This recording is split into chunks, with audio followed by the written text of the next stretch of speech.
Olá, eu sou Antônio Carlos Souza, Tom, sou psiquiatra clínico e sou psicodramatista. O psicodrama é um método psicoterápico grupal individual. Esse sábado passado, eu estava dando uma aula para um grupo de psicodrama já avançado e no decorrer dessa aula alguém faz um comentário que depois eu trago para aqui como uma reflexão sobre a psiquiatria como um todo. No decorrer de uma conversa, alguém faz uma referência e diz assim: mas se todos estivessem delirantes, não seria uma doença. Bom, vamos voltar para fazer uma comparação entre a psiquiatria com a totalidade da medicina. Começar de um fato verificável. Se nós pegarmos a CID, a Classificação Internacional de Doenças, conhecida como CID, o nome é Classificação Internacional de Doenças. Cada capítulo tem o nome de doença de um determinado sistema. Quando chega no capítulo 5, a denominação muda, passa a ser transtornos mentais. Por que toda a medicina usa a expressão doença? Nós corriqueiramente usamos, mas do ponto de vista formal, por que a psiquiatria não usaria na classificação formal o nome de doença e sim transtorno? Em inglês é a mesma coisa. A classificação americana, o DSM, embora tenha um título de Manual Estatístico das Doenças Mentais, mas quando se refere a disorder, que é transtorno, né? Em inglês traduzindo. Porque do ponto de vista formal, a psiquiatria não tem os transtornos mentais, os transtornos psiquiátricos, eles não têm as características formais para que pudesse nós chamarmos de doença. Uma base anatomopatológica, ou seja, verificável, uma história natural da doença, uma causa definida, uma etiologia definida, um curso da doença que possa ser seguido ou antecipado. A grosso modo, as outras categorias da medicina compõem isso. Então, uma pessoa que tenha diabetes, uma pessoa que tenha enfisema, ela tem um substrato, ou seja, examinando microscopicamente, examinando formalmente a estrutura física, existem alterações, existe uma explicação causal para aquela doença. Em psiquiatria, não. Nenhuma doença nossa, nenhum transtorno mental tem verificável uma alteração corporal que possa ser atribuída uma causa àquela doença. São encontradas alterações, mas ainda não conseguimos criar esse nexo entre a alteração que eventualmente apareça num determinado exame e o diagnóstico psiquiátrico. Por isso nós usamos o termo formalmente de transtorno psiquiátrico. Na vida corriqueira nós chamamos de doença, mas formalmente é transtorno. Se uma pessoa vai fazer um simples exame de sangue, o resultado que sai tem parâmetros que são definidos no mundo todo. Então, uma simples medida de açúcar no sangue, uma pequena variação já é claramente acima do normal. O normal é aquela faixa, abaixo daquele normal, daquele parâmetro é considerado hipoglicemia, acima é considerado hiperglicemia. Isso independe do contexto, independe do quadro espiritual que a pessoa participe, independe do nível cultural que a pessoa tem. O nível de açúcar dela é independente disso. A medida do nível de açúcar é independente disso. Em psiquiatria as coisas já não se comportam desse jeito. Por isso que essa frase usada no sábado faz sentido em psiquiatria. E a frase se referia àquilo que nós chamamos hoje em dia de pensamento delirante, ideia delirante, e que era chamado de delírio primário. Então a psiquiatria, todo o diagnóstico psiquiátrico ele é convencional. nós convencionamos uma série de quadros de sintomas e sinais que, quando surgem juntos, mediante dado um determinado tempo, nós chamamos de um transtorno específico. Mas a psiquiatria não tem, como eu costumo dizer, a ABNT. A ABNT é a Associação Brasileira de Normas Técnicas. É aquela que coloca os parâmetros para tudo. Tudo que é técnico ou científico tem parâmetros definidos pela ABNT. A psiquiatria não tem. Ela tem, nós colocamos, tanto, se tiver a presença disso, disso e disso, então será isso. Mas a presença disso precisa que alguém avalie se aquilo como aparece ou não. Vamos ver. Vamos imaginar. A glicemia é medida independente da pessoa que está medindo. O resultado será o mesmo. Mas se uma pessoa está com humor levemente rebaixado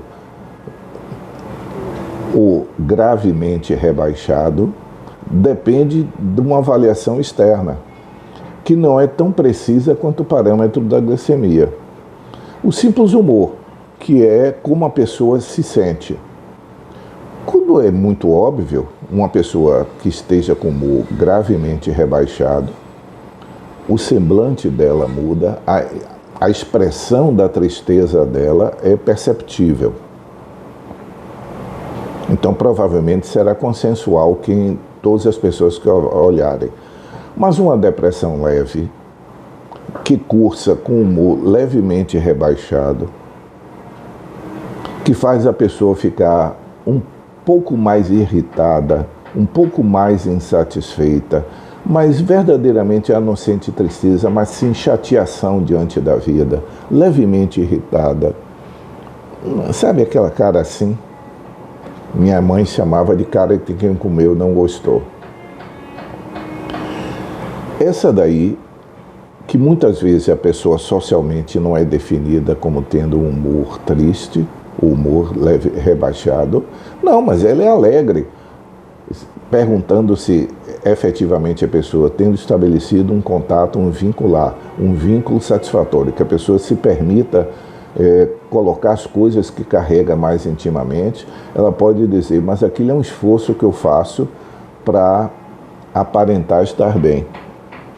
Mas quando eu estou sozinho, eu não sou assim. Esse humor levemente rebaixado não é tão simples de ser verificado como o gravemente rebaixado. Portanto, vai depender de uma habilidade ou de uma paciência ou de uma capacidade. Na realidade, tudo depende da capacidade de se criar um vínculo com o paciente psiquiátrico capaz de... O vínculo é uma ponte que une o profissional psiquiátrico, o profissional da área de psiquiatria, com o paciente. Quem estabelece essa ponte é o psiquiatra, mas quem pode transitar por ela é o paciente. O paciente pode nos trazer, enfim, algo que está mais intimamente, que não é tão visível. Ao contrário de Exupéry, que dizia que o essencial é invisível para os olhos, para a psiquiatria o essencial é invisível mesmo para os olhos. Aliás, não é nem o contrário, eu estou seguindo Exupéry. O essencial realmente é invisível para os olhos, porque muitas vezes a aparência física, a expressão, traduzindo melhor, a expressão não é tão óbvia quanto aquilo que a pessoa veicularia se houvesse essa ponte, que eu chamo o vínculo, que permitisse o paciente transitar por ela e nos trazer o que efetivamente ele está sentindo, percebendo e que está expressando talvez de uma forma um pouco diferente ou modificada. Então, essa possibilidade de nós criarmos a ponte para que o paciente possa transitar por ela, que nós possamos reconhecer, transitar de volta para que o paciente perceba se a minha percepção dele corresponde efetivamente ao que ele está sentindo, já que a avaliação psiquiátrica é como se fosse uma retradução. O paciente vai nos dizer uma coisa, eu vou traduzir para a minha linguagem, mas eu preciso retraduzir para a linguagem dele para que ele perceba e valide aquilo que eu identifiquei. Ficou confuso? Porque é assim que funciona a cabeça do psiquiatra. O paciente nos traz alguma coisa, nós estabelecemos essa ponte, o paciente nos traz, eu traduzo para a minha linguagem psiquiátrica, depois eu levo pela ponte até o paciente, traduzindo para a linguagem dele, ou seja, é assim que eu compreendo o que você me disse, é assim, e o paciente pode validar ou não, não é bem assim, é assim. Essa contínua ida e vinda que necessita da ponte é que faz da psiquiatria uma especialidade diferente das outras especialidades, em que o recolhimento da história e a avaliação clínica tem uma importância do profissional de diagnóstico. Para a gente é preciso que nós traduzamos o que o paciente diz para a nossa linguagem e para que isso não fique prepotente, eu preciso retraduzir para o paciente e receber a validação dele.